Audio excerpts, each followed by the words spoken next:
Nagpahatid ang volleyball star na si Cherry Ann Cici Rondina ng donasyon para sa mga nasalanta ng Bagyong Tino.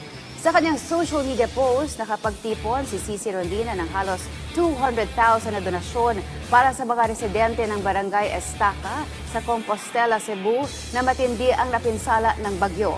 Siniguro ni Rondina na makarating ang tulong, mga canned goods at mga pangunahing pangangailangan sa mga pamilyang nasalanta. Ang ganitong pagtulong ay isang patunay na si Rondina ay may puso ng isang tunay na kampiyon. Samantala, sinabi naman ni Filipino boxing legend at dating Senator Manny Pacman Pacquiao sa publiko na manatiling ligtas at magtulungan sa gitna ng pananalasa ng Super Typhoon Uwan sa bansa.